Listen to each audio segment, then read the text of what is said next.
A continuación, en unos apartamentos se produce un brutal asesinato. Le apuñalaron varias veces. El móvil parecía sexual. ¿Quién es capaz de hacer eso y por qué? Se encuentra una pista junto al cuerpo. Durante el forcejeo, el botón cayó al suelo. ¿Quién la mató? Era un crimen sexual, pero no lo limitaba a hombres. Un amante celoso, una bailarina erótica, un exmarido. Todos tenían motivos potenciales y el botón era la clave.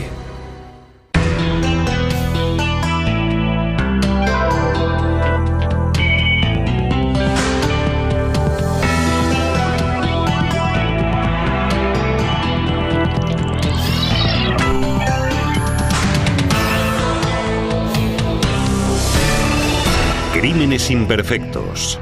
Policías de la moda.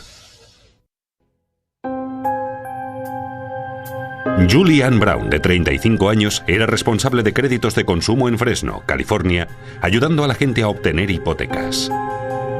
Pero no era el único modo de ayudar a los demás. Si veía a alguien en la carretera haciendo autostop con una garrafa en la mano, soltaba: «Mamá, para y recógelo». Y le decía: «Julie, ¿estás loca?». Siempre le advertía que tuviera cuidado. Siempre era positiva. Si no te llevabas bien con ella, el problema eras tú, porque era la persona más amable del mundo. Julie siempre era puntual. Al no aparecer por el trabajo un lunes por la mañana, todos se alarmaron. El jefe de Julie llamó para decir que no había ido a trabajar y no había avisado. Sabía que había ocurrido algo porque Julie no era de esa clase de personas. La madre de Julie fue al apartamento de su hija y encontró el cuerpo nada más entrar.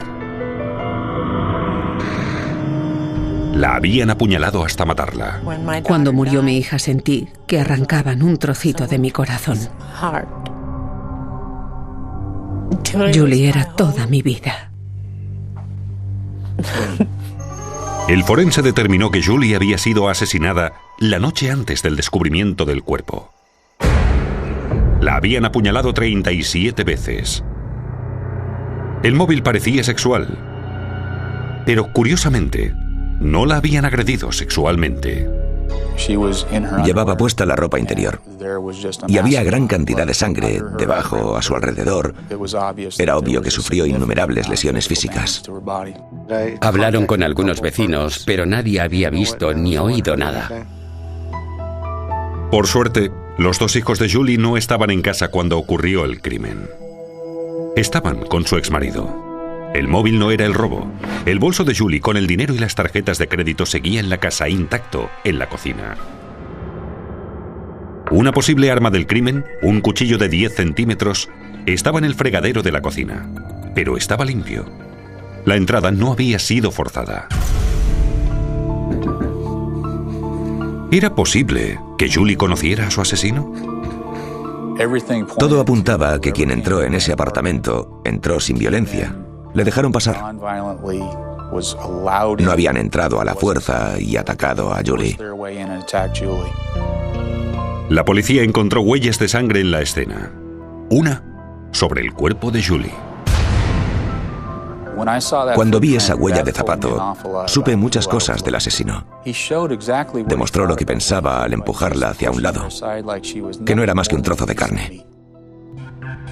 Por desgracia, ninguna de las impresiones de zapato pudieron usarse como prueba. En la moqueta no se distingue el dibujo de la suela, aunque se vea la forma de la impresión del zapato en la sangre. En busca de sospechosos, los caseros del apartamento de Julie contaron a la policía una historia insólita. 3 noches antes del asesinato, la mujer del casero salió a dar su paseo nocturno. Un inquilino nuevo, un joven al que apenas conocía, le comentó que había una ventana rota al final de su pasillo y le pidió que fuera a mirarla. Exactamente, ¿dónde está el cristal roto? Al fondo del pasillo. Estaba en el fondo de un pasillo oscuro. Insistía. Una y otra vez le pidió que fuera y le echara un vistazo. Ella no quiso saber nada de aquello. La esposa del casero le respondió que se lo comentaría a su marido. Al día siguiente comprobó que no había ningún cristal roto. Tuviera el motivo que tuviera, esa persona quería atraer a la mujer del casero a una zona oscura y muy apartada del edificio de apartamentos. Y eso nos puso en alerta máxima. Queríamos hablar con esa persona. Dio la casualidad de que el inquilino era el vecino contiguo a Julie.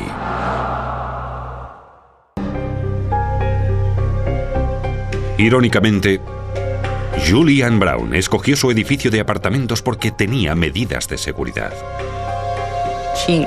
Específicamente, alquiló aquel sitio porque era seguro. Había puerta de seguridad, no se podía entrar sin marcar un código. Y además, era un lugar muy bonito. La esposa del casero insistió a la policía para que interrogara al vecino de Julie, un nuevo inquilino de 23 años, Jeremy Overstreet. Jeremy vivía con una bailarina erótica llamada Holly Doyle.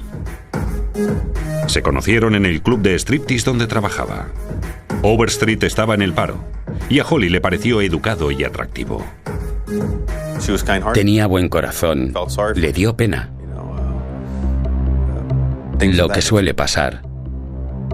Lo metió en su casa. Al ser interrogada por la policía, Holly explicó que Overstreet estaba en casa la noche del asesinato de Julie y que no le vio sangre en la camisa cuando llegó. Había testigos. Unos amigos estaban en el apartamento de Holly. Cuando volvió a casa, en vez de hacer lo que normalmente hacía, que era sentarse, tomar algo y seguir charlando, se fue directo al cuarto. Pidió a la gente que no le molestaran, que estaba cansado. Tras unas comprobaciones, vieron que Overstreet tenía antecedentes. Jeremy estaba en libertad condicional. Lo habían encerrado por violación. Pero Overstreet había quebrantado su libertad al mudarse a Fresno. Holly declaró que Overstreet se fue cuando vio a toda esa policía rondar por el edificio investigando el asesinato de Julie. Solo por eso lo hubiera arrestado el primer agente que lo viera. Mientras la policía buscaba a Overstreet, surgió otro sospechoso. No sabía quién quería hacer daño a mi hija, así que pensé en su exmarido. Los investigadores descubrieron que el exmarido de Julie, John Brown, hizo algo la noche del asesinato de Julie que nunca había hecho antes. No llevó a los niños a casa de Julie como hacía siempre. Explicó que había habido un cambio de planes. Era extraño porque siempre devolvía a los niños sobre las 6 de la tarde. Esa noche habían vuelto del lago demasiado tarde. Estaba seguro de que sería el primero con quien querrían hablar. Se preguntaban por qué había llegado tarde, si estaba cerca, si había ido, dejando los niños en alguna parte. ¿Por qué esa noche se hizo tarde? Además, la policía supo que John Brown se había retrasado unos cuantos miles de dólares en la manutención de los niños. ¿Podía ser ese el móvil del asesinato? Sin signos de haber forzado la puerta, John era sin duda alguien al que Julie hubiera dejado entrar. Cuando hay una investigación por homicidio, se investiga a todo el mundo. Todos son sospechosos potenciales. Siempre que hay un divorcio con hijos de por medio y una mitad de esa ecuación continúa con su vida y empieza una nueva relación, la cosa se vuelve volátil. Y John Brown lo estaba superando. Salía con alguien e iban en serio. De hecho, la policía también quería hablar con la nueva novia de John, Brenda Stanton. Julie también le habría dejado entrar en su apartamento. No se podía descartar que lo hubiese hecho una mujer. Brenda, una profesora de escuela de 32 años, no tenía antecedentes penales, pero 3 días antes del asesinato de Julie, discutieron. Al parecer, Brenda creía que Julie intentaba recuperar a su exmarido. Solíamos llamar a su novia Elvira. Y contó que Elvira y ella habían discutido y que John y ella habían discutido y que había sido un desastre. Preguntadle a ella también. Que nos interroguen a todos. Quiero asegurarme de que cogen a quien lo hizo. Más tarde, los investigadores hallaron una prueba fundamental en el apartamento de Julie. A medio metro aproximadamente al oeste de donde tenía la cabeza vi un botón. Allí estaba, en la moqueta, muy cerca de la cabeza. La inscripción del botón, Eddie Bauer 1920, era muy visible. Unos hilos colgaban del botón, indicando que lo habían arrancado de una camisa. El botón no era de la ropa de Julie, ni de una de sus blusas en el armario. No era un botón que pudiera haberle caído a alguien el día antes. Era del asesino.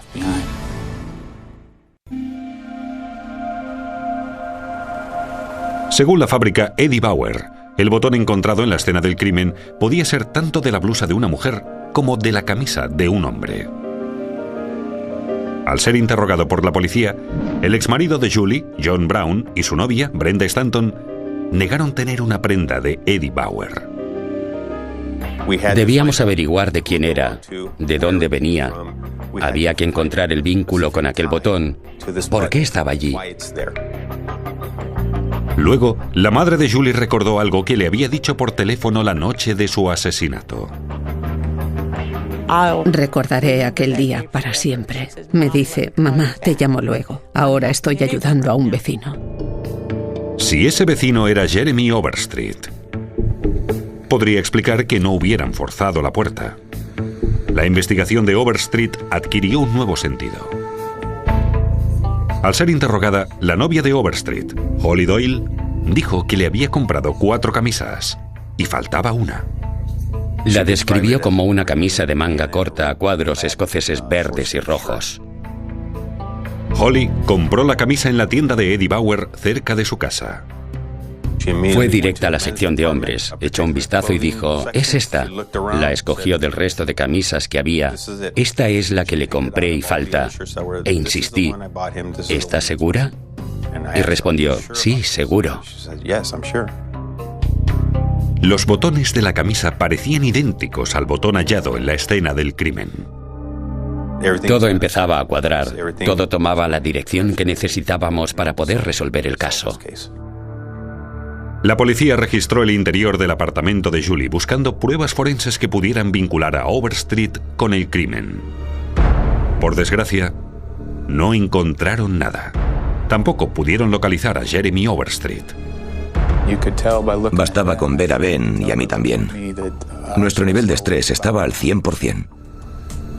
Una semana después, por su tarjeta de crédito, la policía localizó a Overstreet en un hotel de San José, a 240 kilómetros de Fresno. La policía no tenía nada concreto que lo relacionara con el asesinato, pero pudieron arrestarle. Pudimos detenerle por haber infringido la libertad condicional. Eso nos daba tiempo para dedicarnos al caso de Julie Brown.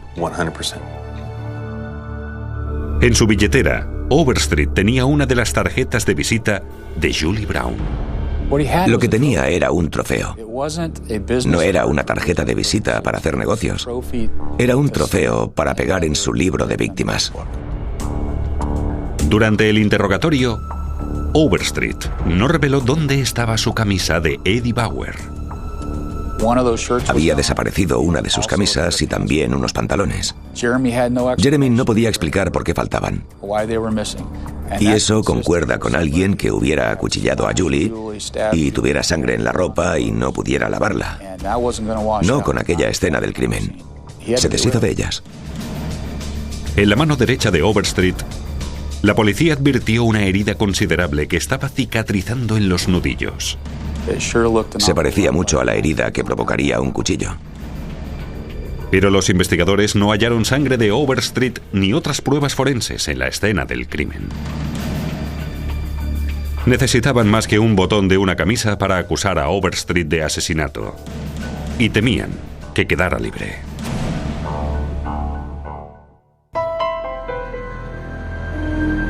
El principal sospechoso en el asesinato de Julie Brown era su vecino, Jeremy Overstreet, que había cumplido una condena previa por violación. Los investigadores no hallaron sangre de Overstreet en el apartamento de Julie, a pesar de tener una herida reciente en la mano derecha. Por eso los investigadores decidieron buscar pruebas en el apartamento de Overstreet. Vimos algunas prendas de vestir que eran de Overstreet. Se cogieron como pruebas, pero ninguna era la ropa que estábamos buscando. Pero con tanta sangre en la escena del crimen, los investigadores prestaron especial atención a cualquier cosa que pareciera sangre en el apartamento de Overstreet.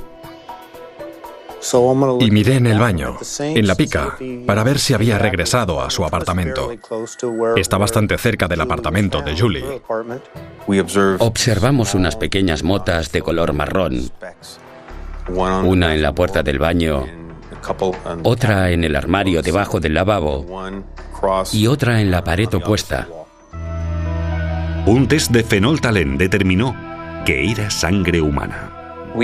Podemos trabajar con muy poca cantidad de ADN. Siempre digo que si tiene el tamaño de una aguja, lo puedo ver y puedo obtener un perfil. Pero los científicos no detectaron un único perfil de ADN. Identificaron una mezcla de dos donantes femeninas. Una era de Holly Doyle, lo que era normal porque también vivía en el apartamento. Pudo producirse simplemente por haber tocado la puerta. La otra se comparó con el ADN de Julie Brown. El ADN que extraje y copié de la puerta del baño, en mi opinión, era de Julie Brown. No me cabe duda. Fue un acierto, si hubo alguno. Las probabilidades eran de 1 entre 2,3 trillones que no fuera de Julie Brown. Me informaron que el ADN era de Julie. Las palabras no pueden describir la sensación que nos invadió a todos. Solo hay un modo de que su sangre llegue hasta el baño, estando en la escena del crimen. Mientras se limpiaba, puede que salpicara, que las gotitas de agua la hubieran transportado. Jeremy Overstreet admitió haber estado en el apartamento de Julie. Aclaró que le asesoraba para solicitar el crédito para un coche, puesto que era su trabajo.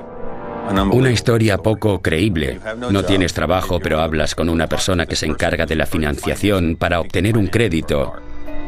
Seamos realistas. Overstreet negó su implicación en el asesinato, pero no podía explicar la sangre.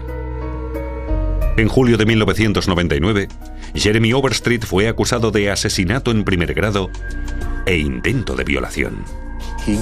Le propuso lo mismo que a su víctima en el sur de California. O tienes sexo conmigo o te mato. Tú eliges. La fiscalía cree que Overstreet iba en busca de víctimas y que la esposa del casero podía haber sido un objetivo. Por suerte para ella, no mordió el anzuelo. Solo será un momento. ¿No tiene un segundo para ir y mirarlo? No, lo siento, pero se lo diré a mi marido, ¿de acuerdo? 3 noches después, los fiscales creen que Overstreet engatusó a Julie para meterse en su apartamento con el cuento de la financiación para un coche. Así que quieres comprarte un coche. A las 7:30 de la tarde, la madre de Julie la llamó. Disculpa un segundo. Fue cuando le dijo que tenía visita, uno de sus vecinos.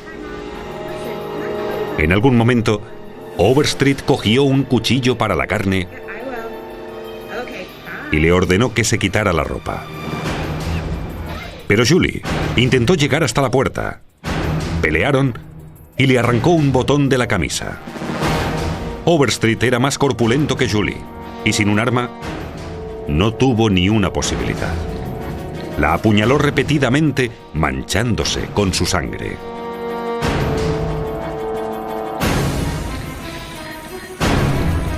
Se lavó parcialmente en la cocina. Luego, cogió una de sus tarjetas de visita como trofeo.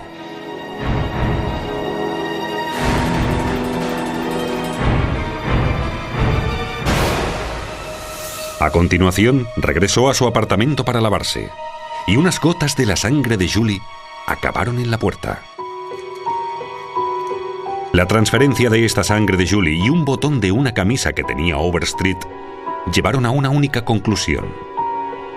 Jeremy Overstreet era el asesino. No podía permitir que sucediera, no en su casa, ni en su apartamento, ni donde vivían sus hijos. Jeremy no necesitaba violar a Julie Brown.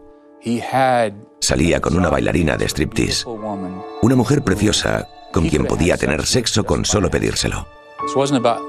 No era cuestión de sexo, sino de dominación, de fuerza. Fue un acto de violencia. ¿Quién es capaz de hacer eso? ¿Por qué lo haría? Es repugnante. ¿Por qué hacer algo así? ¿Por qué hay personas que quieren obligar a otras a hacer algo que ellas no harían? El 1 de marzo de 2003, Jeremy Overstreet fue acusado de asesinato en primer grado, intento de violación y robo. Durante la sentencia, la familia de Julie se dirigió al asesino. Te odio, pero no permitiré que eso me influya. Porque no soy de esa clase de personas. Soy más fuerte que tú y mi madre era más fuerte que tú, y lo sabes. Sentí náuseas solo de hablar con él. No aparté la mirada de Jeremy Overstreet. Podía ver su rostro taciturno con una sonrisita y a veces bajaba la cabeza. Un botón y una mota de sangre escribieron la historia. Un jurado la escuchó y condenó a Jeremy Overstreet a 2 cadenas perpetuas, sin posibilidad de libertad condicional. Ese hombre es un cabrón maníaco y es un alivio que pase el resto de su vida preso. Puedes intentar con todas tus fuerzas borrar todas las pistas, pero con la ciencia forense y el trabajo diario que se hace, más te vale ser rematadamente bueno en tu propósito, porque esa manchita de sangre era la sangre de Julie, y pude probarlo. Ya dicen que los caminos del Señor son inescrutables. Diría que pusieron el botón allí, lo dejaron allí, para que lo encontráramos y pudiéramos continuar con la investigación y tomar la dirección correcta.